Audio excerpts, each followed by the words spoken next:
اشہدو ان لا الہ الا اللہ وحدہ لا شریک لہ واشہد ان محمدا عبدہ ورسولہ اما بعد فاعوذ باللہ من الشیطان الرجیم بسم اللہ الرحمن الرحیم الحمد للہ رب العالمین الرحمن الرحیم مالک یوم الدین ایاک نعبد و ایاک نستعین اہدنا الصراط المستقیم صراط الذین انعمت علیہم صراط الذین انعمت علیہم غیر المغضوب علیہم ولا الضالین۔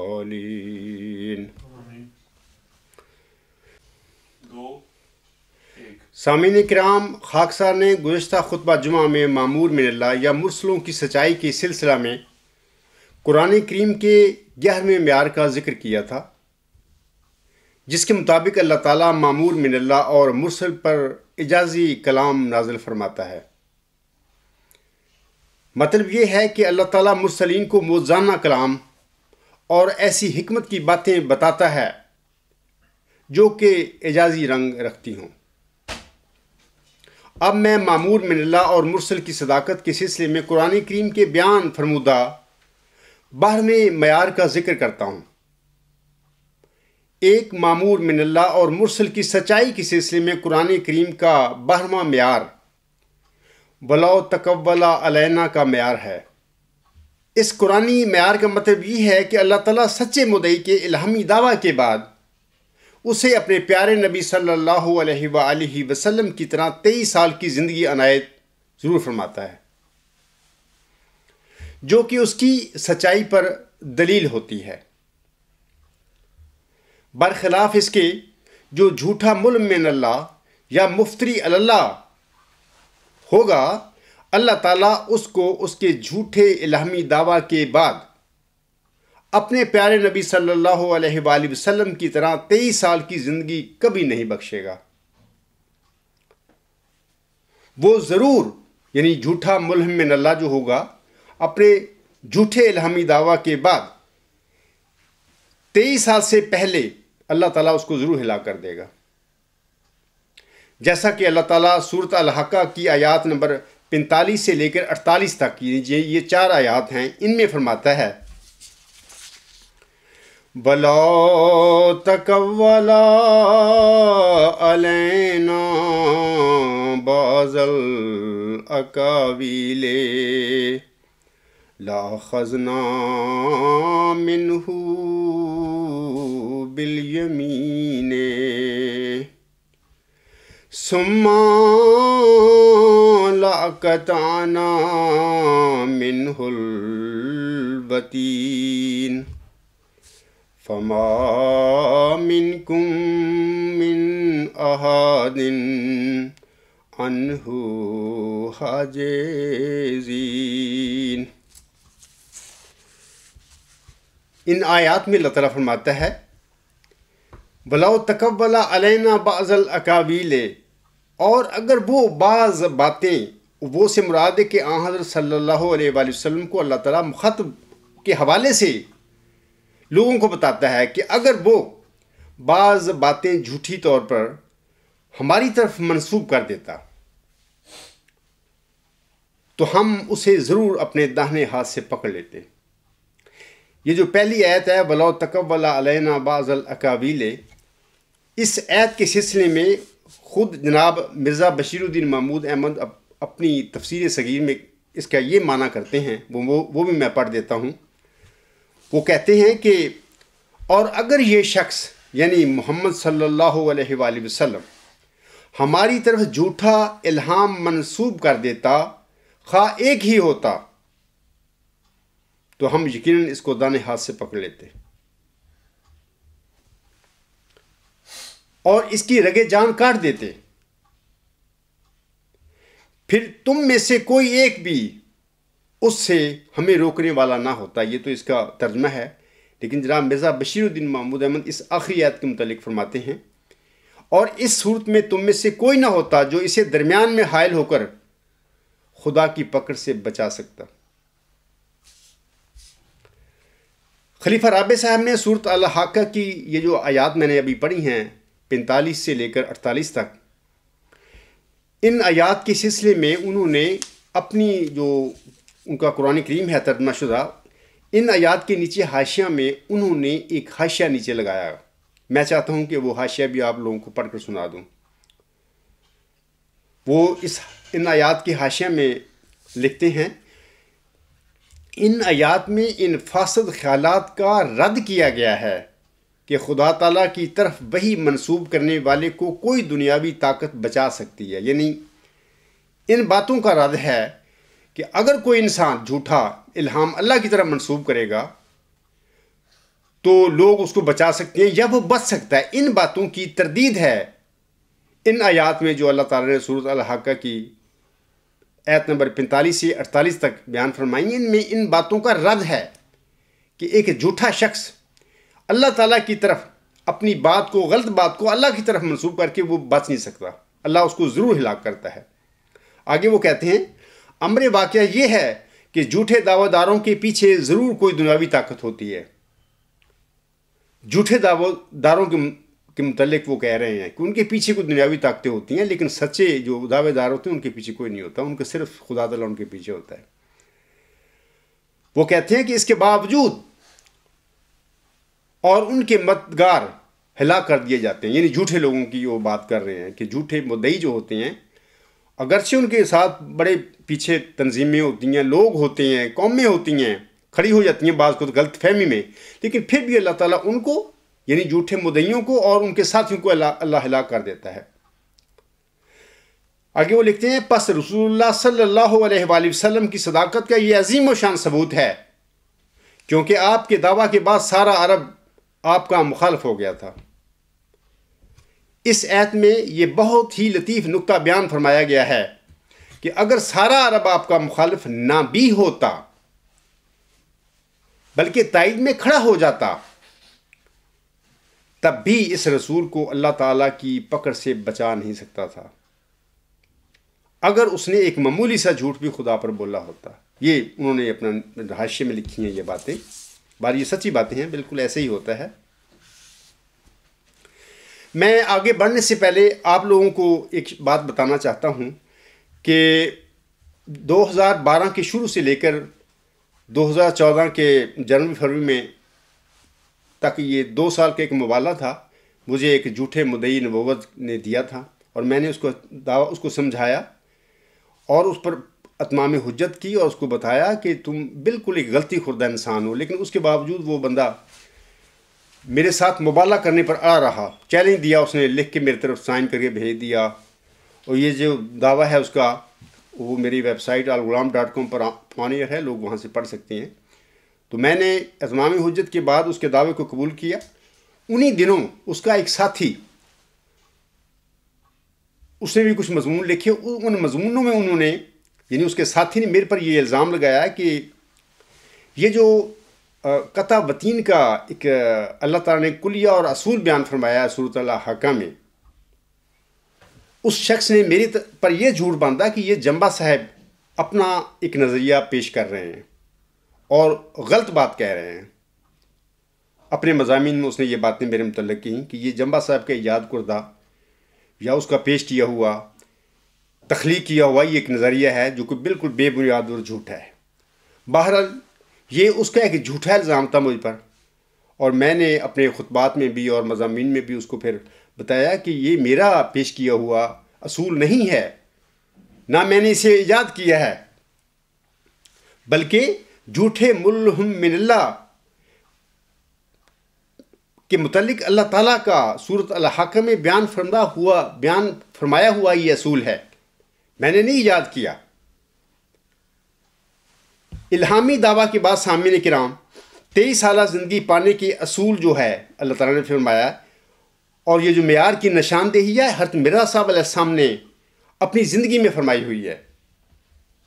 میں نے نہیں اس کو پوائنٹ آؤٹ کیا یا پیش کیا، انہوں نے اپنی زندگی میں کیا ہے، بطور خاص بہت ساری اپنی کتابوں میں انہوں نے اس کا ذکر کیا ہے، اور بطور خاص 40 نمبر 4 یہ جو دسمبر 1900 میں لکھی گئی اور شائع کی گئی تھی، اس میں حضور علیہ السلام نے بڑی تفصیل کے ساتھ اس معیار کو، اس اصول کو بیان فرمایا ہوا ہے کہ کوئی بھی جھوٹا بندہ جو ہوگا، جھوٹا دعویٰ کرے گا الہامی اور جھوٹ منسوب کرے گا اللہ تعالیٰ کی طرف، یعنی کہ مفتری اللہ کے متعلق حضور نے فرمایا ہے کہ وہ اپنے الہامی دعویٰ کے بعد حضرت صلی اللہ علیہ وآلہ وسلم کی طرح کبھی بھی وہ 23 سال کی زندگی طویل نہیں پائے گا۔ اللہ تعالیٰ ضرور 23 سال سے پہلے اس کو ہلاک کرے گا اور اس کو جہنم رسید کرے گا۔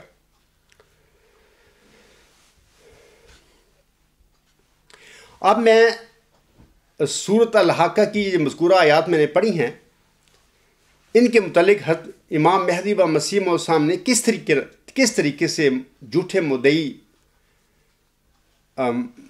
اور جھوٹے ملہم من اللہ کے متعلق یا مفتی اللہ کے متعلق بیان فرمایا ہوا ہے، یہ باتیں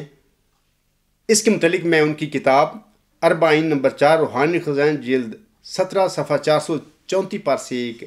تحریر پڑھ کر آپ لوگوں کے آگے سناتا ہوں۔ آپ علیہ السلام فرماتے ہیں، اسی وجہ سے میں بار بار کہتا ہوں کہ صادق کے لیے حضرت صلی اللہ علیہ وآلہ وسلم کی نبوت کا زمانہ نہایت صحیح زمانہ ہے، اور ہرگز ممکن نہیں کہ کوئی شخص جھوٹا ہو کر اور خدا پر افترا کر کے حضرت صلی اللہ علیہ وآلہ وسلم کی زمانہ نبوت کے موافق یعنی 23 برس تک مہلت پا سکے، ضرور ہلاک ہوگا۔ حضور صاحب فرما رہے ہیں دسمبر 1900 میں وہ فرما رہے ہیں۔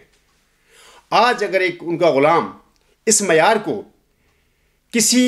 انسان کے الہامی دعویٰ پر چسپاں کرتا ہے تو اس کا مطلب یہ نہیں ہے کہ میں یہ اصول یا قاعدہ یا کلیہ ایجاد کر رہا ہوں، یہ تو آلریڈی اللہ تعالیٰ نے 1500 سال پہلے سے قرآن کریم میں یہ فرمایا ہوا ہے۔ سورۃ الحاقہ میں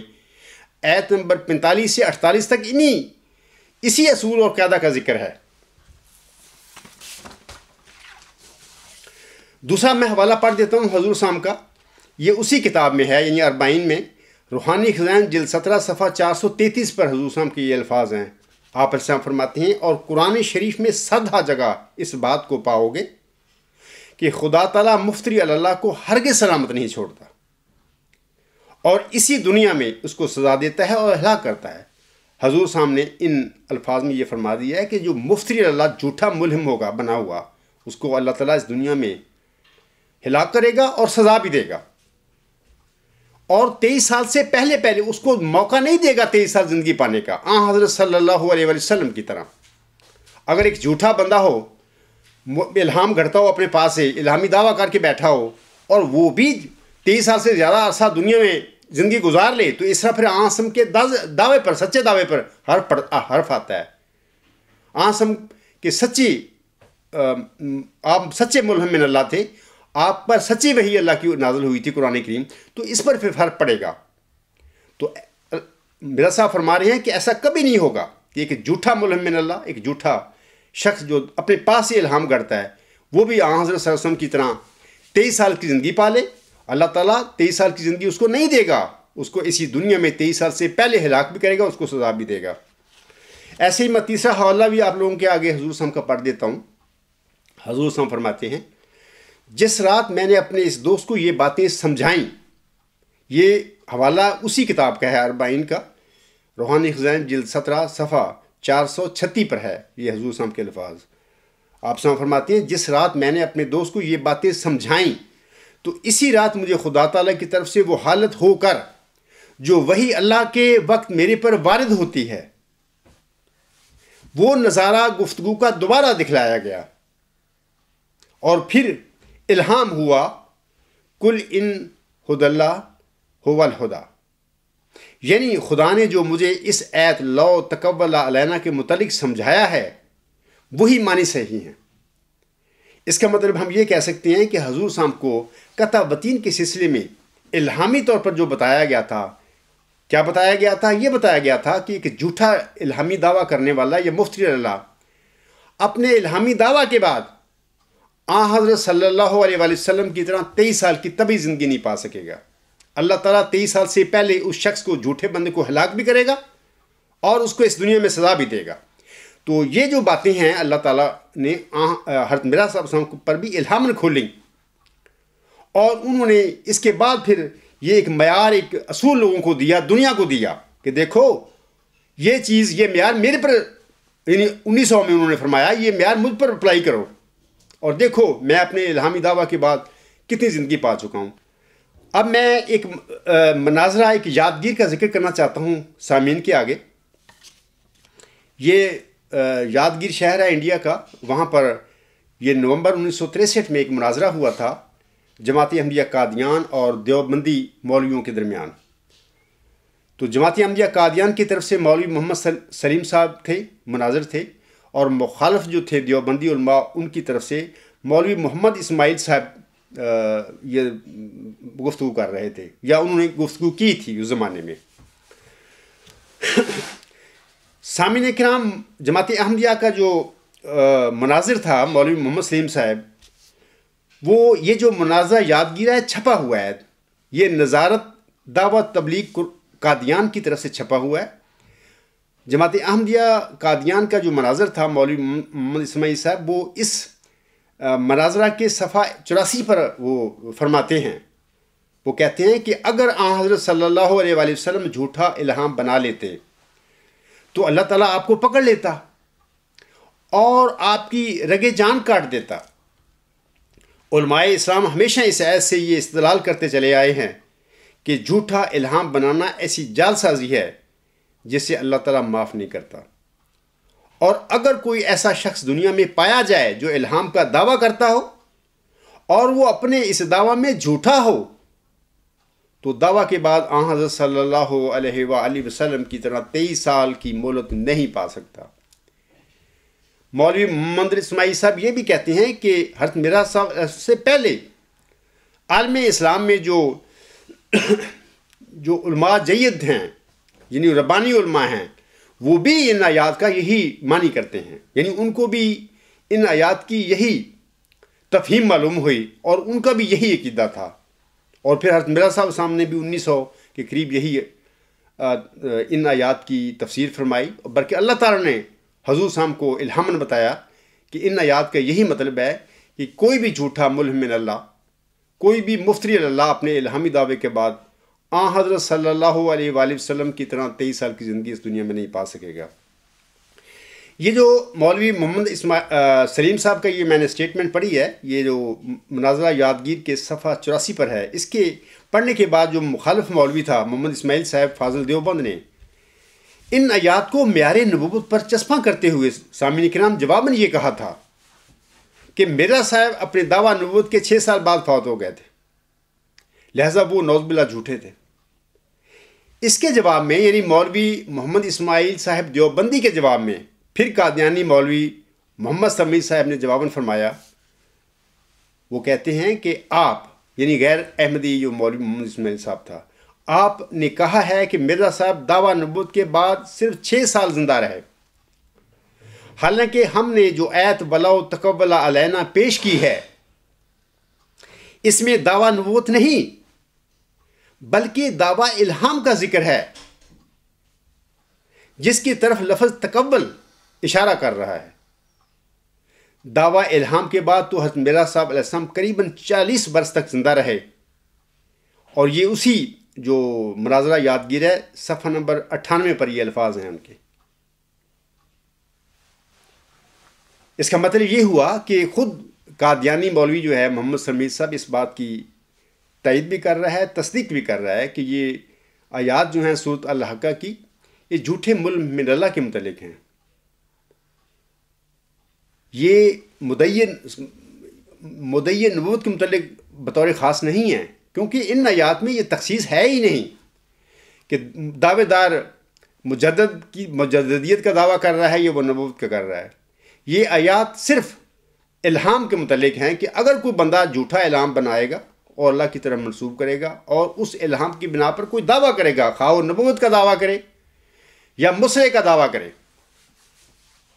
یقیناً اللہ تعالیٰ کی وہ پکڑ میں آئے گا جھوٹا آدمی۔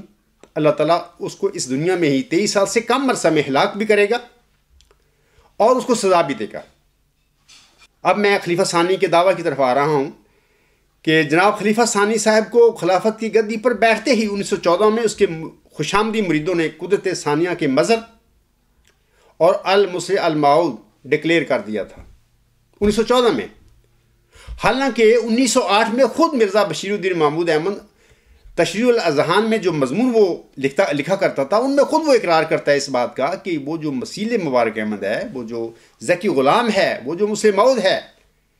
وہ ہم تینوں زندہ بھائیوں میں سے کوئی نہیں ہے، وہ آئندہ زمانے میں مرزا صاحب السلام کی نسل میں پیدا ہوگا۔ یہ 1908 میں وہ اقرار کرتے ہیں، لیکن 1914 میں خوشامدی مریدوں نے ان کو المسیح الموعود اور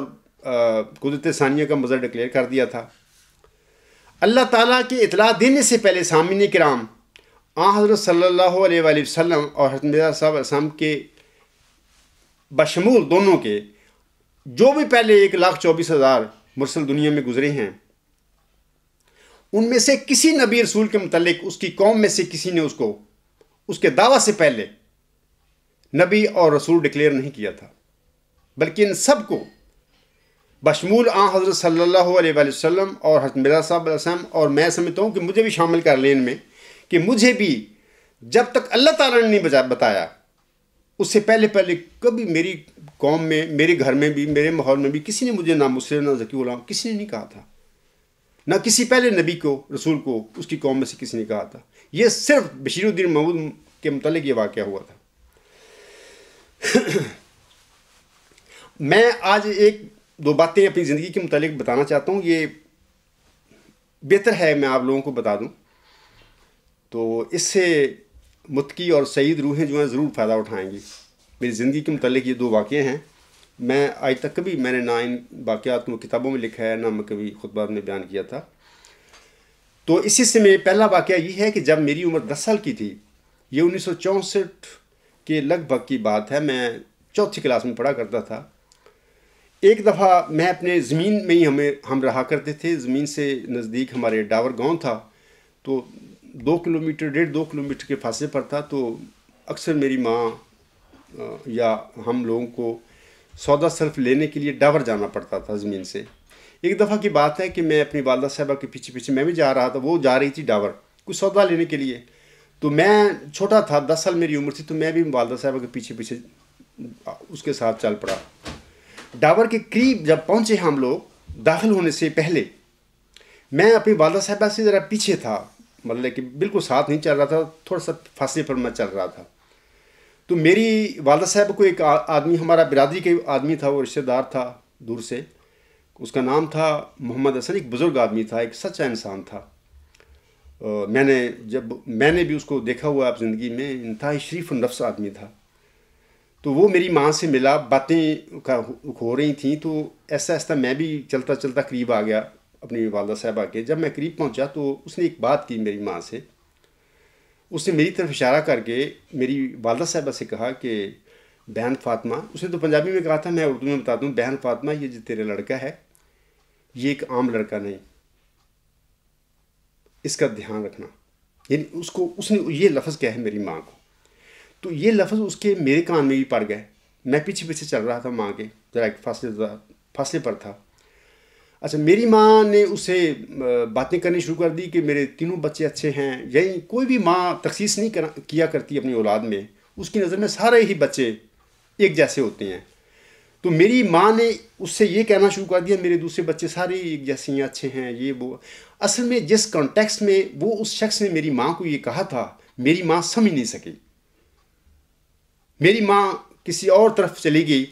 اور اس نے کہنا شروع کر دیا کہ میرے سارے بچے اچھے ہیں، یہ وہ نا۔ اس نے بہرحال کسی اور رنگ میں محمد حسن صاحب نے یہ بات کی تھی، اور یہ بات میرے ذہن میں شعور میں چلی گئی، بھول گئی. پھر 10 دسمبر 1983 کے بعد ایسا ایسا میری لاشعور سے یہ شعور میں یہ باتیں آئیں کہ یاد کر عبدالغفار وہ واقعہ کہ محمد حسن نے بھی تیری والدہ کو یہ کہا تھا. اس نے یہ بات اسی کنٹیکسٹ کے لیے کہی تھی، وہ سمجھ گیا تھا بندہ. تو ایک تو یہ واقعہ ہے، اور ایک دوسرا واقعہ میں آپ لوگوں کو بتا دیتا ہوں کہ یہ 1978 کی بات ہے. مجھے یاد نہیں ہے کہ یہ جو 2 خوابیں میں نے اپنی کتاب غلام مسیح الزمان میں لکھی ہوئی ہیں، یہ خوابیں میں دیکھ چکا تھا یا اس کی واقعہ کے بعد میں نے دیکھی ہیں. تو انہی دنوں کا یہ واقعہ ہے کہ ہمارا جو ربوہ میں دارالصدر میں مکان تھا وہ بڑا تھا، 3-4 کمرے تھے. تو ہماری اتنی زیادہ اچھے حالات نہیں تھے مالی، تو ہم نے وہ 2-3 کمرے جو تھے ساتھ کے وہ ہم نے دے دیے کسی کو. چلو یہ کرایہ کچھ دیتے رہیں گے، ہمارے بھی زندگی چلے گی، ان کی بھی چلے گی. وہ لوگ نہ ہمارے جاننے والے تھے اور نہ کوئی رشتہ دار تھے، سیالکوٹ کی طرف سے ادھر آئے ہوئے تھے. وہ غیر احمدی تھے، وہ شخص، وہ فیملی غیر احمدی تھی. تو وہ بندہ بھی ان پڑھ تھا، تو بیپار وغیرہ تجارت وغیرہ کرتا تھا ادھر ربا میں رہ کے. بہرحال اس کی زندگی چل رہی تھی. دنیا داری ٹائپ بندہ تھا ویسے، لیکن بہرحال سلجھا ہوا تھا، سنجیدہ آدمی تھا. میری کبھی بھی اس سے کوئی علمی بات تو پڑھے لکھے بندے سے کرتا ہے. وہ شخص تو پڑھے لکھے ہوا نہیں تھا، ان پڑھ تھا. بہرحال 3 اس کے بچے تھے. وہ ہماری اس مکان میں رہا. میں اپنی والدہ کے ساتھ ایک کمرے میں رہا کرتے تھے. تو ظاہر ہے چونکہ ایک ہی مکان تھا، ہمارا آمنا سامنا ہوتا رہتا تھا، بات ہوتی رہتی تھی. 1.5 سال اس بندے نے، میں اس کے ہمسائے میں رہا، تو ظاہر ہے وہ میرا مشاہدہ کرتا رہا. تو بہرحال اس وقت ایک دن وہ مجھے ملا، ادھر اپنے گھر میں ہی بات ہے. اچانک وہ مجھے کہتا ہے غفار مہدی کا دعویٰ نہ کر دینا. جب اس نے یہ میرے ساتھ بات کی تو مجھے اتنی تکلیف ہوئی، دکھ ہوا مجھے کہ اس شخص نے میری اتنی عزت پر حملہ کر دیا کہ میں کوئی ایسا انسان ہوں کہ میں کچھ جھوٹے دعوے میں نے کرنے ہیں. اس نے کیا سوچ کر میرے پر یہ الزام لگا دیا ہے اس کا. تو بہرحال میں خاموش رہا، اس کے آگے میں نے کچھ نہیں بولا تھا اس وقت. لیکن دل میں کافی دن تک مجھ پر غم رہا اس بات کا کہ یار اس شخص نے مجھ پر یہ ایسی، جیسے اس نے سخت مجھے گندی گالی دے دی ہے. بلکہ کہ اس نے کیا کیا میرے متعلق، کیسے سوچ لیا میرے متعلق کہ میں ایسی کو دعویٰ کر دوں گا. تو بہرحال یہ کافی دنوں مجھ پر اس کا اثر رہا. لیکن یہ باتیں پھر ایسا ایسا ذہن سے چلی گئیں، شعور میں چلی گئیں. میں آپ لوگوں کو بتاتا ہوں کہ 10 دسمبر 1983 کے بعد یہ جو واقعہ میرے ساتھ ہوا ہے، اللہ تعالیٰ نے کیا، اس کے بعد پھر ان باتوں کا راز مجھ پر کھلے کہ یار اس انسان نے یہ کیوں کہا تھا مجھے کہ غفار مہدی کا دعویٰ نہ کر دینا. اصل میں بات یہ ہے کہ وہ اپنی جگہ پر وہ سچا تھا. اس وقت اس انسان نے میری زندگی کا بغور مشاہدہ کیا اپنے ہمسائے میں. ایک ہی مکان میں ہم رہتے تھے، ایک کمرے میں ہم تھے، باقی وہ گھر ان کے حوالے تھا. میرا اٹھنا بیٹھنا، میرے بات کرنے کا انداز، میرا بزرگوں سے بات کرنے کا انداز، چلنے کا انداز. 1.5 سال اس نے اس کو پڑھا، ریڈ کرا، دیکھا بھی یہ شخص کیسا ہے. اور اس کو یقین تھا کہ یہ عام لڑکا نہیں عبدالغفار. جس عام لڑکے ہوتے ہیں ان کی مجلسیں ہوتی ہیں، ان کے فرینڈز ہوتے ہیں، باتیں ہوتی ہیں، تمسکر ٹھٹے، یا جو عام لڑکے ہوتے ہیں ان کا ایک طریقہ ہوتا ہے نوجوانی میں. میری اس وقت عمر تھی 20-22 سال کی عمر تھی. تو میں عام لڑکوں سے ہٹ کر میری زندگی گزر رہی تھی. تو میں تو بچپن سے ہی ان باتوں کا نہ قائل ہوں، نہ میں اتنی دوستیاں مجھے رہی ہیں میری، نہ میں مجلسوں میں بیٹھا ہوں لڑکوں کے. ایک آدھ دوست ہمیشہ رہا ہے. تو بہرحال میں سمجھتا ہوں کہ یہ باتیں مجھے بعد میں پتہ لگا، جب خدا تعالیٰ نے مجھ پر یہ ظاہر کر دیا تو اس وقت مجھے پتہ لگا کہ اس بندے نے مجھے یہ کیوں کہا تھا. اس نے اسی لحاظ سے کہا تھا کہ یہ میرا دیکھ کے کہ یہ بندہ ایک لڑکا ایک ایب نارمل زندگی ہے، ایک ایب نارمل ایک لڑکا ہے، عام نارمل نہیں ہے جیسے لڑکے ہوتے ہیں، یہ وہ ایسا نہیں ہے. تو بہرحال پھر میں جب اللہ تعالیٰ نے مجھے بتایا تو اس میں پتہ لگا تو یہ وجہ تھی جس کی وجہ سے اس شخص نے مجھے یہ کہا تھا. اور وہ اپنی جگہ پر سچا تھا کہ غفار مہدی کا دعویٰ نہ کر دیں. میرا غصہ کرنے کا اپنی جگہ پر میں سچا تھا کہ میری تو وہم گمان بھی یہ باتیں نہیں تھی، کوئی ایسا بھی ہو سکتا ہے میرے ساتھ، کیونکہ میں ان راہوں کا راہ ہی نہیں بچپن سے. ان پڑھ فیملی سے تعلق رکھنے والا ایک ایسا انسان ہوں جس کے پاس دین کا کوئی علم نہیں ہے. تو بالکل ان پڑھ آدمی ہے. تو ظاہر ہے کہ ایسے بچے کو اگر کوئی کہے گا تو پھر اگر وہ نیک بچہ ہے، تقویٰ پر چلنے والا بچہ ہے، وہ تو یہی سمجھے گا اس نے مجھ پر حملہ کر دیا میری عزت پر وغیرہ وغیرہ. یہ دونوں باتیں میں چاہتا تھا کہ آپ لوگوں کو میں بتا دوں اس خطبہ جمعہ میں. سامعین کرام، میں آتا ہوں اب خلیفہ ثانی صاحب کے دعویٰ کی طرف کہ 1944 میں جناب خلیفہ ثانی صاحب نے بڑی تیاری اور بڑی عیاری کے ساتھ ایک طویل خواب کی بنیاد پر دعویٰ مسلم موعود کر دیا، جبکہ امر واقعہ یہ ہے کہ مئو ذکی غلام نہ حضرت امام مہدی و مسیح موعود علیہ السلام کا کوئی جسمانی لڑکا تھا اور نہ ہی وہ آپ علیہ السلام کے گھر میں پیدا ہوا۔ اور یہ بات جو ہے ان کو پتہ تھا جناب مرزا بشیر الدین محمود احمد صاحب کو کہ مسیح مبارک احمد وہ تو پیدا ہی نہیں ہوا حضور صاحب کے گھر میں، اور وہ اقرار کرتا رہا ہے اپنی زندگی میں 1908 میں اپنے مضامین میں۔ جیسا کہ مولوی محمد علی صاحب جو تھے وہ اپنے رسالہ المسیح الموعود کے صفحہ 3 اور 4 پر لکھتے ہیں، میں ان کا ایک اقتباس آپ لوگوں کے آگے پڑھ کر سنانا چاہتا ہوں، اور یہ بھی بتانا چاہتا ہوں کہ وہ بھی ایک حضور صاحب کے صحابی تھے، پڑھے لکھے تھے، اور باقی بھی تھے صحابی تھے۔ اگر ایک صحابی کے ذہن میں یہ باتیں آ سکتی تھیں اور آئیں تو باقیوں کے ذہن میں کیوں نہ آئیں؟ تو اس کی میں بعد میں بات کروں گا، پہلے میں اقتباس پڑھتا ہوں مولوی محمد علی صاحب کا۔ وہ لکھتے ہیں، میاں محمود احمد صاحب کے مسلم موعود ہونے کے متعلق سب سے پہلے پیر منظور احمد صاحب نے 27 مئی 1914 کو یعنی اختلاف کے 2.5 ماہ بعد ایک مضمون لکھا جو رسالہ تشریح الاذہان میں شائع ہوا۔ اس کے جواب میں جون 1914 میں نے ایک رسالہ بنام المسیح الموعود لکھا، جس میں نے حضرت مسیح موعود علیہ السلام کی اپنی تحریروں سے اور آپ کے اپنے الہامات سے یہ ثابت کیا تھا کہ حضرت صاحب کے 3 موجودہ بیٹے یعنی بشیر الدین محمود احمد، بشیر احمد اور شریف احمد اپنی اپنی جگہ پر حضرت صاحب کی دوسری پیشگوئیوں کی مصداق ضرور ہیں، مگر مسلم موعود والی پیشگوئی کا کوئی بھی ان میں سے مصداق نہیں، اور حضرت صاحب کو ان تینوں کی پیدائش کے بعد الہاماً یہ معلوم ہوا تھا کہ وہ موعود اب تک پیدا نہیں ہوا بلکہ ان کے بعد پیدا ہوگا۔ میں آگے بڑھنے سے پہلے ایک الزام مجھ پر لگاتا ہے کچھ لوگ جو دعوے دار ہیں، امید پر لگاتے رہتے ہیں کہ غفار صاحب نے، جمبا صاحب نے مولوی محمد علی صاحب کے رسالہ کو پڑھ کر یہ دعوے کیے ہیں۔ میں حلفاً آج اس خطبہ جمعہ میں ان جھوٹے دعووں کی الزاموں کی تردید کرتا ہوں، کیونکہ مولوی محمد علی صاحب کا المسیح الموعود کا رسالہ مجھے غالباً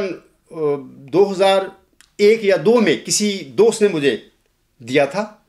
لیکن میرا تو 10 دسمبر 1983 سے اللہ تعالیٰ نے مجھ پر یہ باتیں ظاہر کر دی تھیں، اور ایک روح القدس کے ذریعے، ایک سجدہ میں واقعہ کے ذریعے اللہ تعالیٰ نے مجھے کھول دیا، بتا دیا،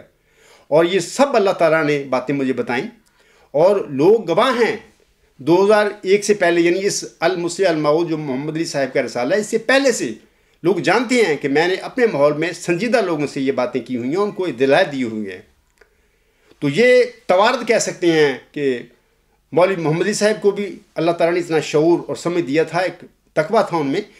اور ان کو بھی پتہ لگ گیا، اور یہ باتیں انہوں نے دلائل دیے اس زمانے میں، رکھے اپنے رسالہ میں بھی، اور اس آنے والے موعود کو اللہ تعالیٰ نے یہ باتیں سمجھائیں، بتائیں الہاماً، اور یہ دلائل کا توارد ہو گیا ہے۔ اور بعض جھوٹے دعوے دار مجھ پر یہ الزام لگاتے رہتے ہیں کہ جمبا صاحب نے مولوی محمد صاحب کی کتابیں پڑھ کر یہ دعویٰ کیا ہے۔ انا للہ و انا الیہ راجعون۔ آگے میں پڑھتا ہوں اس اقتباس کو۔ وہ لکھتے ہیں کہ پیر صاحب نے جو بنیاد رکھی تھی جماعت احمدیہ قادیان اس پر 30 سال برابر عمارت بناتی چلی گئی، یہاں تک کہ فروری 1944 کے شروع میں جناب میاں صاحب نے بھی کہہ دیا کہ مجھے خواب آ گیا ہے کہ میں ہی مسلم موعود ہوں۔ اس اختتامی اداکاری کے بعد یہ الفاظ ان کے ہیں، اور باقی یہ اداکاری تھی جناب مرزا بشیر الدین محمود احمد صاحب کی۔ اس اختتامی اداکاری کے بعد جناب جماعت احمدیہ قادیان کا حقائق کی طرف توجہ کرنا اور بھی زیادہ مشکل ہے، کیونکہ دعویٰ کر دیا انہوں نے۔ لیکن معذرات الی ربکم ولعلہم یتقون کا ارشاد اس بات کا مقتضی ہے کہ کوئی قوم کتنی بھی لاپرواہ ہو، نصیحت چھوڑنی نہیں چاہیے۔ یہ المسیح الموعود کے صفحات 3 اور 4 پر الفاظ ہیں۔ جیسے کہ میں نے پہلے کہا ہے کہ اگر ان باتوں کا مولوی صاحب کو، مولوی محمد صاحب کو پتہ لگ گیا تھا، تو باقی جو تھے، جو دوست تھے، خلیفہ اول تو فوت ہو گئے تھے، کیا ان کو صحابیوں کو نہیں پتہ لگا کہ یہ کیسے ہو سکتا ہے کہ بشیر الدین محمود احمد مسلم موعود ہو جائے، جبکہ خود بشیر الدین محمود اقرار کر رہا ہے کہ مسیح مبارک احمد تو آئندہ زمانے میں پیدا ہونا ہے۔ مسیح مبارک احمد ہی مسلم موعود اور ذکی غلام ہے، وہی فخر الرسول ہے، وہی یوسف ہے، اور وہی یحییٰ ہے، اور وہی قمر الانبیاء ہے۔ اپنے اسی رسالہ میں مولوی محمد علی صاحب 22 اور 23 صفحات پر لکھتے ہیں، یہی بڑا اہم بات انہوں نے لکھی ہے کہ اس بات کو معلوم کرنے کے لیے کہ کسی موعود مسلح کی شناخت کے لیے کیا معیار ہوا کرتا ہے، ہمارے لیے یہ ضروری ہے کہ سنت اللہ پر غور کریں جس کے مطابق موعود مسلح دنیا میں آیا کرتے ہیں۔ سب سے پہلے میں اپنے ان احباب کو جو اس معاملہ میں جلد بازی سے کام لے کر محض اپنی خواہش کی پیروی میں کسی شخص کو موعود تجویز کرنا چاہتے ہیں، یہ نصیحت کرنا چاہتا ہوں کہ اس معاملہ میں افراط و تفریط کے مرتکب یکساں ملزم ہیں۔ افراط و تفریط سے کیا مراد ہے؟ ان کی مراد یہ ہے، افراط و تفریط سے اس پیشگوئی کے معاملے سے کہنے سے ان کی مراد یہ ہے کہ اگر ایک انسان ایک پیشگوئی کا مصداق ہی نہیں ہے، اللہ کا الہام جو مرزا صاحب پر نازل ہوا، وہ اس کے دعوے کو کسی ایسے انسان کو رد کرتا ہے، وہ دائرے میں نہیں ہے، اس کو مسلم موعود قرار دے دینا، بنا لینا، یہ افراط ہے پیشگوئی مسلم موعود کے سلسلے میں۔ اور تفریط اس لیے ہے کہ جب وہ سچا آدمی دنیا میں آئے اور دعویٰ کرے اللہ تعالیٰ سے علم پا کر، اور اللہ تعالیٰ ساری اس پیشگوئی مسلم موعود کی علامتیں اس میں پوری بھی فرما دے،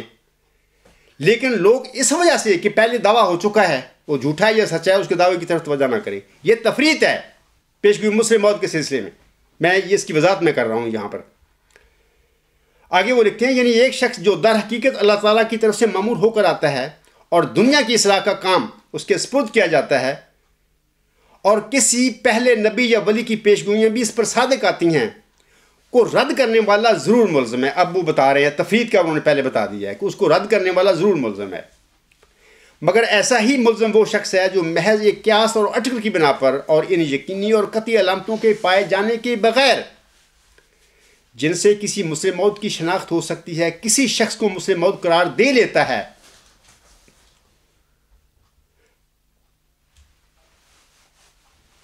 یہ افراد ہے، وہ افراد کی بات کر رہے ہیں۔ پس مومن کو جس طرح تفریط کے پہلو سے بچنا چاہیے، اسی طرح افراد کے پہلو سے بھی بچنا چاہیے۔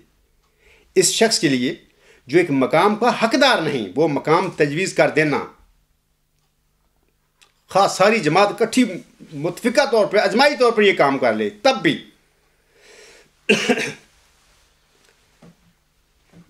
ایسا ہی ہے جیسا کہ حقدار کو وہ مقام دینے سے انکار کرنا جس کا وہ حقدار ہے۔ اگر وہ مسلم موعود جس کا وعدہ، آگے وہ فرماتے ہیں مولوی صاحب، اگر وہ مسلم موعود جس کا وعدہ حضرت مسیح موعود علیہ السلام نے دیا ہے ابھی ظاہر نہیں ہوا، تو کیا اس کے ظہور سے پہلے ہمارا ایک شخص کو ایسا مسلم موعود قرار دے لینا یہ معنی نہیں رکھتا کہ ہم نے اصل موعود مسلح کا انکار کر دیا ہے؟ یعنی انکار کر دیا، پہلی بار آگے بیٹھ گئے۔ اصل جو مسلم موعود ہے اس کے آنے ظہور نزول سے پہلے ہی جب جماعت احمدیہ بے شک ساری اکٹھی ہو کے ایک شخص کو مسلم موعود بنا لے، تب بھی وہ سارے گمراہ ہو چکے ہوں، اللہ کی نظر میں وہ گمراہ ہوں گے، کیونکہ پیشگوئیوں کے معاملے میں کوئی اجماع کی حیثیت ہی نہیں ہے۔ یہ حضرت مرزا صاحب علیہ السلام اپنی کتابوں میں فرماتے ہیں، اجماع ان باتوں پر ہوتا ہے جو آسم نے اپنی زندگی میں کر کے دکھا دی اور سنت میں آ گئی۔ ایک پیشگوئی تو وہ تو ویسی ایک مخفی بات ہے، وہ تو ظاہر ہی نہیں ابھی پیشگوئی ہوئی، اللہ کا راز ہے ایک، اس کے متعلق پوری جماعت کا اجماع اچھے معنی دارت، کوئی حیثیت نہیں اس اجماع کی۔ آگے وہ کہتے ہیں، تو کیا اس کے ظہور سے پہلے ہمارا ایک شخص کو ایسا مسلم موعود قرار دے لینا یہ معنی نہیں رکھتا کہ ہم نے اصل موعود مسلح کا انکار کر دیا ہے اور اس کا مقام کسی اور کو دے کر اللہ تعالیٰ کے حضور جواب دہ ہو گئے ہیں؟ یہ مقام شوخی کا نہیں بلکہ ڈر کا مقام ہے۔ سب باتوں پر غور کر کے پھر کسی نتیجہ پر پہنچنا چاہیے، نہ کہ ایک نفسانی جوش کے متحد جب ایک خیال دل میں آیا تو اس کے ساتھ سنت اللہ کی پرواہ نہ کی اور ایک خواہش نفس پر اصول دین کو قربان کر دیا۔ یہ ان کی المسلح الموعود جو رسالہ ہے اس کے صفحات 22 اور 23 پر ان کے یہ الفاظ ہیں۔ بہرحال یہ جو واقعہ جماعت احمدیہ قادیان میں ہو چکا ہے اور وہ جن لوگوں نے کیا ہے 1914 میں مسلم موعود بناتے پھر رہے تھے، وہ اپنے زوم میں تو وہ کر رہے تھے کہ حضرت مرزا صاحب اسلام کا بیٹا ہے، ایک نیک عظیم وجود کا بیٹا ہے، ٹھیک ہے سب کچھ تھا، لیکن ایک پیشگوئی کے معاملے میں جس کی حقیقت ہی اللہ کے پاس موجود ہے، وہ ملہم جس پر نازل ہوئی تھی پیشگوئی اس کو نہیں پتا تھا، تو اس کے صحابی کی کیا حیثیت ہے؟ وہ کس بیس پر یہ پیشگوئی کو مرزا بشیر الدین محمود پر چشمہ کرتے پھر رہے تھے؟ خلیفہ ثانی صاحب نے سامعین کرام حلفاً دعویٰ مسلم موعود کر لیا، اور سب سے پہلے انہوں نے خواب جو دیکھی 5، 6، 7، 8 جنوری کی واقعہ ہے یہ، رات کا خواب دیکھی. پھر انہوں نے 28 جنوری 1944 کو قادیان میں خطبہ جمعہ میں سب سے پہلے اپنے مسلم موعود ہونے کا دعویٰ کیا، یہ خواب سنا کر جو انہوں نے 5، 6، 7 جنوری کو جو دیکھی تھی لاہور میں. اچھا، اس کے بعد پھر کیا ہوا سنیں کہ 10 سال کے بعد اس واقعے کے بعد، ان کے الہامی دعوے کے بعد، اللہ تعالیٰ نے سورۃ الحاقہ کی آیات میں یہ جو فرمایا ہے، مرزا صاحب نے فرمایا ہے کہ جھوٹا ملہم من اللہ جو ہوگا، اللہ تعالیٰ اس کو کبھی بھی آسم کی طرح 23 سال کی طبعی زندگی نہیں بخشے گا. 23 سال سے پہلے اس کو ہلاک بھی کرے گا اور اس کی قطع بطین بھی کرے گا. یہی واقعہ مرزا بشیر الدین محمود احمد کے ساتھ اس کے الہامی دعویٰ کے 10 سال بعد ہو گیا. میں پڑھ دیتا ہوں ایک بات. تاریخ احمدیت جلد 17 صفحات 230 اور 231 پر یہ الفاظ ہیں. مورخ لکھتا ہے، مورخہ 10 مارچ 1954 بروز بدھ قریباً 3:45 بجے مسجد مبارک ربا میں نماز عصر پڑھا کر ہمارے امام حمام حضرت امیر المومنین مرزا بشیر الدین محمود احمد صاحب ایدہ اللہ بنصرہ ہی واپس تشریف لے جا رہے تھے. یہ مولوی ابو العطا صاحب کے یہ الفاظ ہیں. تو باہر لکھے تو مورخ نہیں ہے نا، وہ جو مرتب کرنے والا ہے تاریخ احمدیت. تو یہ الفاظ یہ ہیں مولوی ابو العطا صاحب کے. وہ کہتے ہیں کہ مرزا بشیر الدین محمود احمد صاحب ایدہ اللہ بنصرہ ہی واپس تشریف لے جا رہے تھے کہ محراب کے دروازہ پر اچانک ایک اجنبی شخص مسمی عبدالحمید ولد منصبدار قوم جٹ، چک نمبر 220، جج والا، تھانہ صدر لائل پور فیصل آباد، سابق کا وطن تھانہ کرتارپور تحصیل و ضلع جلندھر، نے پیچھے سے جھپٹ کر آپ پر چاقو سے حملہ کر دیا. چاقو کا یہ وار حضور ایدہ اللہ بنصرہ ہی کی گردن پر شہ رکھ کے قریب دائیں طرف پڑا، جس سے گہرا گھاؤ پڑ گیا. دراصل سامعین کرام، چاقو کا یہ وار گردن پر شہ رکھ کے قریب نہیں پڑا تھا، بلکہ اس سے شہ رکھ قطع ہو گئی تھی. حملہ آور نے دوسرا بار بھی کیا، مگر محمد اقبال صاحب محافظ کے درمیان میں آ جانے کے باعث اس مرتبہ حضرت امیر المومنین ایدہ اللہ بنصرہ ہی کی بجائے چاقو سے جا لگا اور وہ زخمی ہو گیا. نمازیوں نے حملہ آور کو پکڑنے کی کوشش کی اور کافی جد و جہد کے بعد اسے قابو میں لایا گیا، اور اس کوشش میں بعض دوسرے بھی زخمی ہوئے. حضرت امام جماعت احمدیہ زخم لگنے کے بعد فوراً بعد بہتے خون کے ساتھ چند احباب کے سہارے سے اپنے مکان میں تشریف لے گئے. خون کو ہاتھ سے روکنے کی پوری کوشش کے باوجود تمام رستہ میں اور سیڑھیوں پر خون مسلسل بہتا گیا، جس سے حضور کے تمام کپڑے، کوٹ، مفرل، سویٹر، قمیض، 2 بنیانیں اور شلوار خون سے تر بتر ہو گئے. حضور کے ساتھ چلنے والے بعض خدام کے کپڑوں پر بھی مظلوم امام کے مقدس خون کے قطرات گرے. آگے بریکٹ میں لکھا ہے، خاکسار ابو العطا کے کوٹ، پاجامہ اور پگڑی پر بھی اس پاک خون کے قطرات پڑے ہیں. مکان پر پہنچ کر ابتدائی مرہم پٹی جناب ڈاکٹر صاحبزادہ منور احمد صاحب MBBS اور جناب ڈاکٹر حشمت اللہ صاحب نے کی. زخم کو صاف کر کے اور ٹانکے لگا کر سی دیا.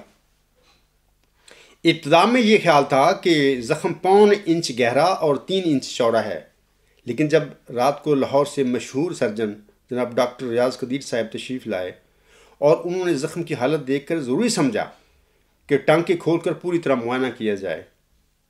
تو معلوم ہوا کہ زخم بہت زیادہ خطرناک اور 2.25 انچ گہرا اور شہ رگ کے بالکل قریب تک پہنچا ہوا ہے. محترم ڈاکٹر صاحب نے اپنی خودداد مہارت سے کام لے کر قریباً 1.25 گھنٹہ لگا کر زخم کا آپریشن کیا اور اندر کی شریانوں کا منہ بند کر کے باہر سے ٹانکے لگا دیے. سامعین کرام، اب سوال یہ ہے کہ چاقو کا یہ زخم شہ رگ کے قریب تھا یا کہ چاقو کے وار سے شہ رگ قطع ہو گئی تھی؟ تو اس ضمن میں جواباً گزارش ہے کہ چاقو کا یہ زخم جو تھا شہرگ کے قریب نہیں پڑا تھا بلکہ اس سے شہرگ قطع ہو گئی تھی۔ اس کی تفصیل کچھ اس طرح ہے۔ چاقو کا سامعین کرام یہ زخم کافی لمبا اور گہرا تھا، جیسے کہ میں نے بیان کیا ہے اور ڈاکٹر ریاض قدیر کے حوالے سے لکھا ہے تاریخ احمدیت میں کہ لیکن بعد ازاں یہ جو گہرا زخم تھا دھیرے دھیرے وقت کے ساتھ ساتھ مندمل ہوتا چلا گیا۔ زخم کے مندمل ہونے کے باوجود جناب خلیفہ صاحب ہمہ وقت بے چین رہتے تھے۔ حملہ کے 1 سال بعد انہوں نے اپنا مکمل چیک اپ کروانے کے لیے یورپ جانے کا فیصلہ کیا، یعنی 1955 میں۔ بعد ازاں یورپ میں زیورچ، ہمبرگ اور لندن کے چوٹی کے سرجنوں نے ان کے زخم کا انتہائی جدید ایکس ریز کے ساتھ تفصیلی معائنہ کیا، جیسا کہ چودھری محمد ظفر اللہ خان صاحب کی کتاب احمدیت دا رینیسنس آف اسلام پیج 332، یہ کتاب تبشیر پبلیکیشنز کی 1978 کی شائع کی ہوئی ہے۔ وہ اپنی اس کتاب میں لکھتے ہیں چودھری ظفر اللہ صاحب، he was examined very thoroughly by top experts in Zurich, Hamburg and London, with such assistance as could be drawn from X-rays impressions. And the unanimous conclusion was that the point of the knife had broken at the jugular vein and was embedded in it. The expert advice was that no attempt should be made to extricate it, as the risk to his life involved in any such operation was too serious to be worth taking. چوہے صاحب لکھتے ہیں، تینوں بڑے شہروں Zurich, ہمبرگ اور London کے ماہر سرجنوں کی ایکس ریز کے ذریعے ان کا معائنہ کرنے کے بعد متفقہ رائے یہ تھی کہ چاقو کے بلیڈ کی نوک ٹوٹ کر شہرگ میں دھنس گئی ہے۔ ماہرین کی یہ رائے بھی تھی کہ اگر ٹوٹی ہوئی نوک شہرگ سے نکالنے کی کوشش کی گئی تو مریض کی زندگی کو خطرہ لاحق ہو سکتا ہے۔ میں یہاں پر ضمن ایک بات کا ذکر کر دیتا ہوں کہ چوہے صاحب نے 3 جگہ شہروں کا ذکر کیا ہے اپنی اس کتاب میں، یعنی کہ زیورچ، ہمبرگ اور لنڈن، جبکہ جرمنی میں 2 جگہ پر 2 شہروں میں ان کا ایک چیک اپ ہوا تھا۔ ہمبرگ سے پہلے نیورمبرگ میں بھی چیک اپ ہوا تھا، اس چیک اپ بھی یہی رپورٹ تھی۔ اور یہ جو میں 4 شہروں کی بات کر رہا ہوں، یہ جماعت احمدیہ قادیان کی ایک اور کتاب ابھی چھپی ہے، اس کے غالباً ڈاکٹر مرزا سلطان احمد اس کے رائٹر ہیں، انہوں نے 4 شہروں کا ذکر کیا ہوا ہے کہ خلیفہ ثانی کا 4 جگہ پر چیک اپ ہوا تھا۔ لہٰذا سامعین کرام، انہوں نے شہرگ میں دھنسی ہوئی یہ جو چاقو کی نوک تھی نہیں نکالی۔ بعد ازاں دن بدن خلیفہ ثانی صاحب کی صحت گرتی گئی، فالج بھی ہو گیا۔ شہرگ پر حملے کے بعد بالآخر 8 نومبر 1965 کو وہ فوت ہو گئے۔ جناب خلیفہ ثانی اپنے جھوٹے دعویٰ مسلم موت کے بعد 21 سال 9 ماہ اور 10 دن زندہ رہے۔ ان میں سے شہرگ پر حملے کے بعد 11 سال 8 ماہ مفلوج ہو کر شدید تکلیف میں وہ زندہ رہے۔ سامعین کرام، اگر جناب خلیفہ ثانی صاحب کا دعویٰ مسلم موت سچا تھا تو انہوں نے اپنے محترم والد حضرت امام مہدی و مسیح موعود علیہ السلام کے بقول اپنے دعویٰ کے بعد حضرت صلی اللہ علیہ وآلہ وسلم کی طرح 23 سال کی زندگی کیوں نہ پائی؟ یہ پیمانہ اصول معیار مرزا صاحب سامنے اپنی کتابوں میں بیان فرمایا ہے، میرا نہیں ہے یہ معیار، اللہ نے بیان فرمایا سورۃ الحاقہ کی آیات نمبر 45، 46، 47 اور 48 میں۔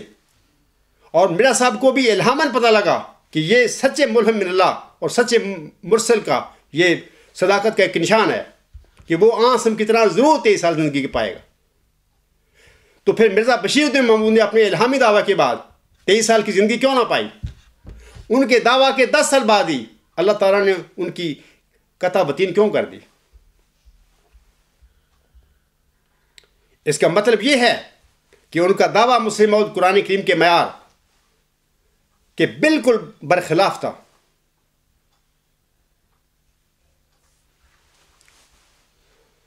کافی ہے سوچنے کو اگر اہل کوئی ہے۔ سامعین کرام، برخلاف خلیفہ ثانی کے، خاکسار پر اللہ تعالیٰ نے 10 دسمبر 1983 میں ورچوئس گاڈ کا پہلا الہام نازل فرمایا، یعنی شعوری زندگی میں جاگتے ہوئے میں یہ بات کر رہا ہوں۔ یہ الہامی سلسلہ تو پہلے بھی تھا میری زندگی میں، جس کا مجھے نہیں پتا تھا، نہ میں نے کبھی کوئی کسی کو کہا تھا کہ مجھے الہام ہوتا ہے، مجھے تو پتہ ہی نہیں، مجھے تو انہیں اشعار کا پتہ نہیں، وہ 8 اشعار جو اللہ تعالیٰ نے مجھے دل میں ڈالے تھے اور میں نے لکھے اور حضرت مرزا صاحب کے ساتھ خواب کے عالم میں پڑھے، وہ بھی الہامی اشعار تھے، مجھے تو لیکن مجھے کو نہیں پتا تھا، نہ میں نے کبھی زندگی میں کہا تھا کہ یہ الہامی شعر ہیں، تھے الہامی شعر۔ ہاں، یہ شعوری شام کے وقت کی بات ہے، مغرب اور عشاء کے درمیان کا وقت تھا کہ جب یہ ورچوئس گاڈ کا الہام مجھ پر بیٹھا ہوا تھا، مجھ پر نازل ہوا، اور کیفیت یہ تھی کہ جب نازل ہوا مجھ پر میں ڈر گیا، بلکہ اللہ کے حضور رونے لگ گیا۔ کمرے میں کوئی بھی نہیں تھا اس وقت، میں بیٹھا ہوا تھا، دروازہ بند تھا، اور اللہ تعالیٰ سے استغفار شروع کر دیا کہ اے خدا مجھ پر رحم فرما، کیونکہ میں تو لا علم امی انسان ہوں، مجھے نہیں پتا۔ لیکن اس کے بعد پھر بڑی شدت کے ساتھ ورچوئس گاڈ مجھ پر نازل ہوا دوسری دفعہ، تو اور اتنی شدت سے پھر نازل ہوا تو پھر میں کھڑا ہو گیا اور میں نے پھر لکھا اور یقین کر گیا کہ ہاں اللہ تعالیٰ کی یہ بات ہے، اللہ نے مجھ پر نازل فرمائی ہے۔ پھر اللہ تعالیٰ نے سامعین کرام اس الہام کی حقیقت کا اس عجز پر انکشاف فرمایا، اور مجھے یہ بھی بتایا گیا کہ یہی پیش گوئی مسلم موت کا علمی، الہامی اور قطعی ثبوت ہے۔ پیش گوئی مسلم موت کے سلسلے میں خاکسار کا یہ ثبوت کتاب غلام مسیح الزماں کے دوسرے حصے پر مشتمل ہے۔ ورچوئس گاڈ کی حقیقت بتاتے ہوئے اللہ تعالیٰ نے بعض الفاظ اس عجز پر نازل فرمائے، اور اسی ضمن میں بعض ایسے انکشافات اس عجز پر ہوتے رہے جن میں الفاظ نہیں تھے، یہ وحی غیر مطلوب تھی جو مجھ پر نازل ہوتی تھی۔ اب بھی ایسا اکثر ہوتا ہے کہ بعض کو الفاظ نہیں ہوتے، اللہ تعالیٰ ایک چیز مجھ پر ظاہر کر دیتا ہے، مجھے پتہ چل جاتا ہے اور یقین ہوتا ہے مجھے کہ اللہ نے مجھے بتائی ہے، لیکن بعض الفاظ نہیں ہوتے۔ لیکن بعض کو اللہ الفاظ بھی نازل فرما دیتا ہے، بلکہ مضمون ہوتا تھا، جیسے اب میں کہہ رہا ہوں نا، اور میں اس مضمون کو وہ جو ایک آتا تھا مجھ پر، الفاظ نہیں ہوتے تھے، اپنے الفاظ میں لکھ لیتا تھا۔ اس عجز کے الہامی نظریہ ورچوئس گاڈ کے سارے مضمون کی حالت ایسی ہی ہے سامعین کرام جیسی حضرت بانی جماعت صاحب کے خطبہ الہامیہ کی ہے۔ وہ بھی اس طرح حضور صاحب پر نازل ہوا تھا، بعض الہامی الفاظ تھے حضور صاحب پر نازل ہوتے تھے، ڈائریکٹ اللہ نازل کرتا تھا، بعض مضمون نازل ہو رہا تھا اللہ تعالیٰ کی طرف سے، اور حضور صاحب ان کو اپنے الفاظ میں ادا کرتے چلے جا رہے تھے۔ اس کے علاوہ بھی سامعین کرام وقتاً فوقتاً بہت سارے فقرات اس عجز پر الہام ہوئے، جن کا خاصہ اپنی کتب اور مضامین میں ذکر کر چکا ہے۔ اب سوال ہے کہ اگر یہ سارے الہامات میں نے نعوذ باللہ شہرت حاصل کرنے یا معزز بننے کے لیے اپنے پاس سے گھڑے تھے، تو پھر خاکسار 10 دسمبر 1983 سے لے کر آج تک اللہ تعالیٰ پر نعوذ باللہ اتنے جھوٹ بول بول کر کیوں زندہ پھر رہا ہے؟ پھر زندہ ہی نہیں پھر رہا، بلکہ اس عاجز کے آگے قادیانی خلیفے ڈائسوں پہ گرتے پھر رہے ہیں۔ ایسا کیوں ہوا اور ایسا کیوں ہو رہا ہے؟ یہ سب اس لیے ہوا کیونکہ میں صادق ہوں، اور اگر میں اللہ تعالیٰ کی طرف سے کوئی جھوٹی بات منسوب کر دیتا اللہ تعالیٰ کی طرف، تو نہ صرف یہ کہ جھوٹے الہاموں کے بعد کبھی بھی 23 سال کی زندگی نہ پا سکتا، بلکہ اس عاجز کا بھی وہی حشر ہوتا جو ربع میں 10 مارچ 1954 کے دن خلیفہ ثانی صاحب کا ہوا تھا۔ اے میرے احمدی بہنوں، بھائیوں اور بزرگوں، کیا ولو تقبل علینا کا قرآنی معیار خلیفہ ثانی صاحب کے جھوٹے ہونے اور اس عجز کی سچائی کا کھلا اور منہ بولتا ثبوت نہیں ہے؟ مفتری ہوتا ہے آخر اس جہاں میں روح سیاہ، جل تر ہوتا ہے برہم افطرا کا کاروبار، افطرا کی ایسی دم لمبی نہیں ہوتی کبھی، جو ہو مثل مدت فخر الرسول فخر الخیار۔ یہ تو 12واں معیار تھا، قرآنی معیار اب تک میں نے بیان کیا۔ اب میں آخر پہ ایک 13ویں معیار کی بھی بات کر دیتا ہوں، مختصر کرتا ہوں بات میں۔ ایک معمور من اللہ اور سچے مرسل کی سچائی کے سلسلے میں سامعین کرام، قرآن کریم کا 13واں معیار یہ ہے کہ مرسلین اپنے مقصد میں کیا کامیاب ہوتے ہیں۔ یہ لوگ اپنے مقصد میں نہ صرف کامیاب بلکہ فتح مند بھی ہوتے ہیں، جیسا کہ اللہ تعالیٰ سورۃ الاعراف کی آیت نمبر 29 میں فرماتا ہے، والعاقبۃ للمتقین، اور اچھا انجام متقیوں کے لیے ہے۔ سامعین کرام، کسی بھی مرسل کی بعثت کا مقصد مروجہ جھوٹے مشرکانہ دعاوی اور باطل عقائد کا دلائل و براہین کے ساتھ کلا کما کرنا ہوتا ہے۔ صرف الہام سنانا نہیں ہوتا، جیسے کہ دور حاضر میں بعض مدعیان ہیں، اس صرف ان کا کام ہی یہ ہے، مجھے اتنے الہام ہو گئے، آج مجھے اتنے ہو گئے الہام، وہ الہام ہی سناتے پھر رہے ہیں لوگوں کو، کوئی کام وام نہیں، انہوں نے کوئی تجدید کا، کوئی اصلاح کا، کچھ بھی نہیں، الہام ہے ان کے پاس۔ لیکن یہ صادقوں کا یہ کام نہیں ہوتا، سچے مرسلوں کا، وہ اصلاح کرتے ہیں۔ خاکسار نے جماعت احمدیہ میں نہ صرف خلیفہ ثانی صاحب کے جھوٹے دعویٰ مسلم موت کی حقیقت کو تشت بام کیا، حضرت مرزا صاحب السلام کی طرح، جیسے آپ علیہ السلام نے جھوٹے عقیدہ حیات مسیح کا کلا کما کیا تھا، اس کو تشت بام کیا تھا، پھر کلا کما کیا، ایسے ہی ساجد نے بھی کیا، بلکہ ملوکیت کو جھوٹے طور پر خلافت اور قدرت ثانیہ کہنا، خلیفہ خدا بناتا ہے کا جھوٹ اور حقیقی اسلام کا جھانسا دے کر ایک جبری نظام کے ساتھ افراد جماعت کو ذہنی غلام بنانے کی مکاریوں کو قطعی طور پر بے نقاب کیا ہے۔ اگر کسی احمدی کو ان مذکورہ بالا باتوں میں کوئی شک ہو تو میں اور میرے ساتھی اس کا ہر قسم کا شک دور کرنے کے لیے ہمہ وقت تیار ہیں۔ آزمائش شرط ہے۔ اس لحاظ سے خاکسار ایک چھوٹی سی اور ایک غریب سی جماعت کے ساتھ آج بھی اپنی زندگی میں کامیاب اور فتح مند ہے، الحمدللہ ثم الحمدللہ۔ برخلاف خاکسار کے جناب خلیفہ ثانی صاحب اپنی زندگی میں طویل عرصہ تک ایک بڑی جماعت کے سربراہ رہے تھے۔ لاکھوں کی جماعت اپنی جان اور مال اور عزت ان پر قربان کرنے کے لیے ہر لمحہ تیار تھی۔ ہزاروں مولوی ان کی مدد اور تعاون کے لیے ان کے آگے پیچھے کھڑے رہتے تھے۔ اس کے باوجود خلیفہ ثانی صاحب کیا اپنی زندگی میں کامیاب اور فتح مند تھے؟ میں جواباً گزارش کرتا ہوں کہ ہرگز نہیں۔ آج میں اس ضمن میں صرف ایک نکتے پر بات کروں گا، وہ نکتہ ہے خلیفہ ثانی صاحب کا خوشکن یا بد انجام۔ صرف انجام کی میں بات کروں گا، باقی میں چھوڑ دیتا ہوں باتیں۔ خلیفہ ثانی صاحب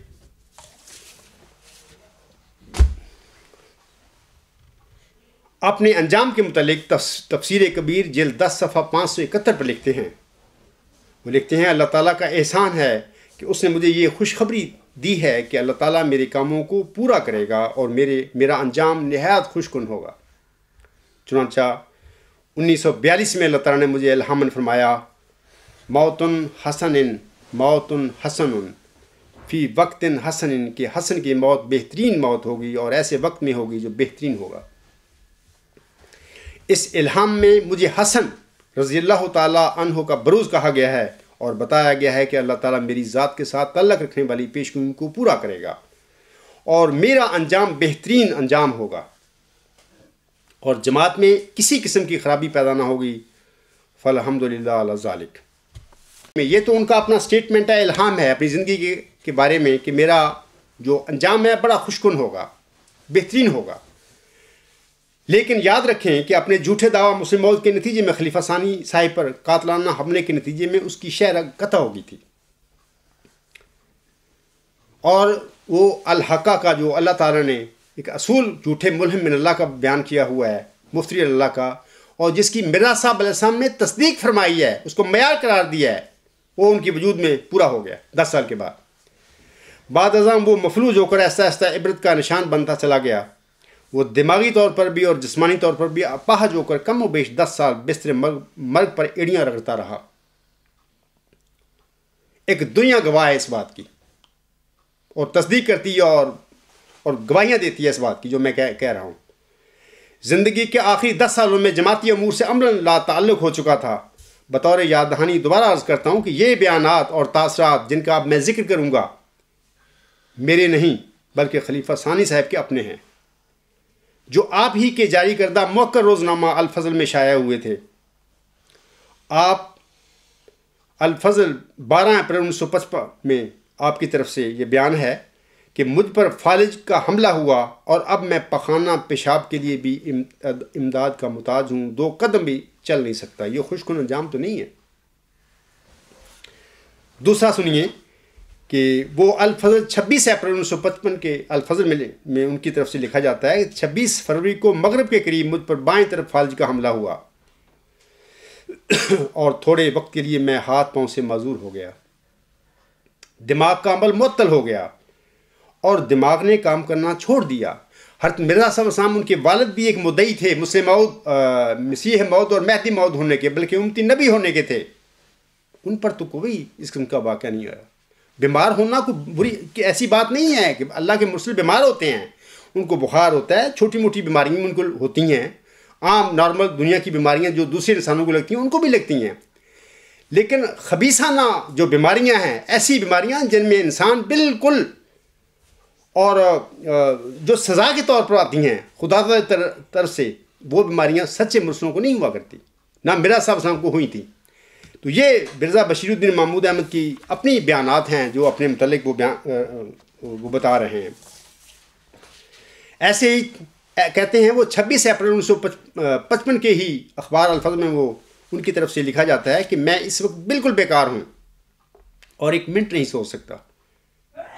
تو یہ باتیں جو ہے خود اپنی بتا رہے ہیں، یہ خوش کن انجام ہے، یہ بد انجام ہے۔ اب سامعین کرام خود فیصلہ کر لیں،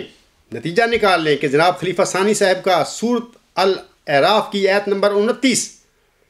والعاقبات للمتقین کے مطابق کیا ان کا انجام اچھا ہوا تھا یا کہ وہ ایک بد انجام سے دوچار ہوئے تھے؟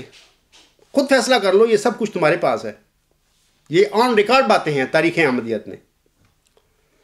یقیناً ان کا بد انجام اس حقیقت پر مہر تصدیق ثبت کر رہا ہے کہ ان کا دعویٰ مسلم موعود قطعی طور پر ایک جھوٹا دعویٰ تھا۔ سامعین کرام، خطبہ کے آخر میں خاکسار آپ سب کے آگے حضرت امام مہدی و مسیح موعود السلام کا ایک اقتباس پڑھ کر سناتا ہے۔ آپ علیہ السلام اپنی کتاب سرما چشم آریہ روحانی خزائن جلد 2 صفحہ 25-26 حاشیہ پر لکھتے ہیں، سو اگر کوئی طالب حق آزمائش کا شائق ہو تو ہم اس کی تسلی کامل کرنے کے لیے مستعد اور تیار اور ذمہ دار ہیں، مگر افسوس تو یہ ہے کہ اس پر غفلت اور لاپرواہی اور بے قدری کے زمانہ میں ایسے لوگ بہت ہی تھوڑے ہیں جو صدق دلی سے طالب حق ہو کر اس خاصیت عظمی و معزہ کبریٰ کی آزمائش چاہیں، بلکہ وہ اسی میں اپنی سرخ روئی سمجھ لیتے ہیں کہ بات کو سنتے ہی انکار کر دے۔ لیکن ظاہر ہے کہ صرف اس بات کے کہنے سے کہ ہم نہیں مانتے یا ہم اس کو خلاف عقل یا خلاف قانون قدرت سمجھتے ہیں، امر متنازع فی ہی انفصال نہیں پاتا، اور صداقت پسندوں کا یہ طریق ہرگز نہیں۔ حضور صلی اللہ علیہ وسلم آگے فرماتے ہیں، ایک شخص کو ایک امر متنازع فی کے اسبات کے لیے میدان میں کھڑے دیکھ کر اور آواز پر آواز مارتے سن کر پھر اس کی طرف رخ نہ کریں، اسے آزما کر نہ دیکھ لیں اور دور بیٹھے یوں ہی کہتے رہیں کہ اس کی یہ باتیں جھوٹ اور بے اصل ہیں، کیا یہ شیوا کسی واقعی راست باز کا ہو سکتا ہے؟ ہرگز نہیں، ہرگز نہیں۔ اپریل 1993 سے اپریل 2003 تک 10 سال تک خلیفہ رابع کے آگے پڑھا رہا۔ آپ لوگ میرے تینوں خطوط جو میں نے ان کو لکھے تھے اپنے دعویٰ کے سلسلے میں الغلام.com پر پڑھ سکتے ہیں، ان کے جواب بھی پڑھ سکتے ہیں خلیفہ صاحب کے۔ اسی طرح 12 دسمبر 2003 سے آج تک جماعت احمدیہ قادیان اور باقی سب دنیا کے آگے اعلان کھڑا ہوں میں اپنے اس دعویٰ کے ساتھ، موعود ذکی غلام مسیح الزمان اور مسلم موعود اور موعود صدی 5 دہم کے ساتھ کھڑا ہوں۔ قادیانی خلفاء اور علماء اور اسی طرح دنیا کے کسی بھی عالم اور فلسفی کا میرے مقابلے پر نہ آنا، آج تک نہ آنا ثابت کرتا ہے کہ میں قطعی طور پر اپنے دعویٰ میں صادق ہوں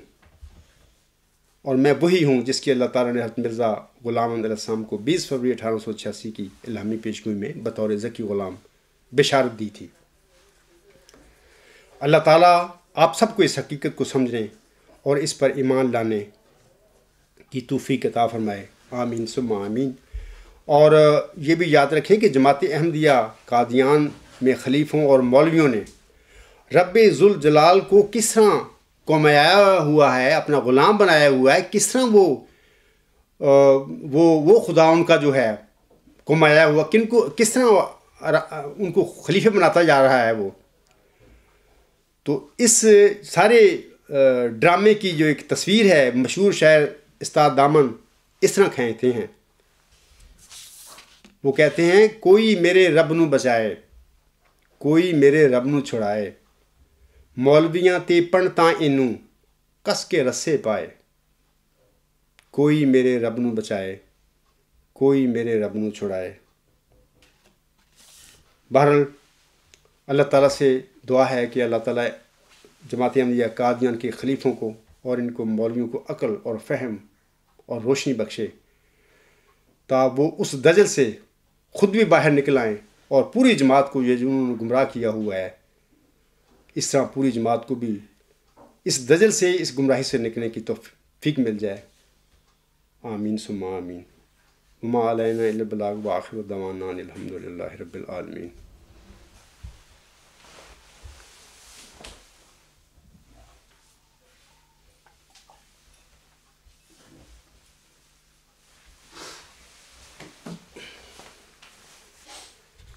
الحمد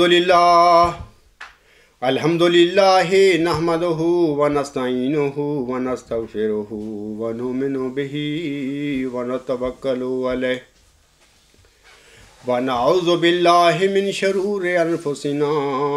ومن سیئات اعمالنا،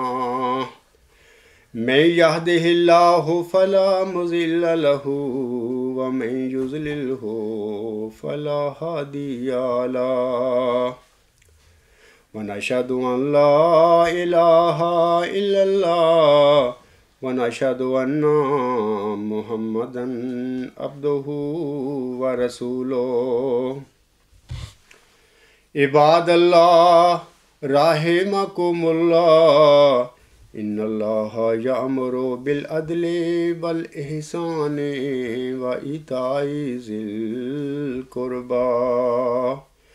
وَيَنْهَى عَنِ الْفَحْشَاءِ وَالْمُنْكَرِ وَالْبَغْيِ يَعِظُكُمْ لَعَلَّكُمْ تَذَكَّرُونَ۔ اذْكُرُوا اللَّهَ يَذْكُرْكُمْ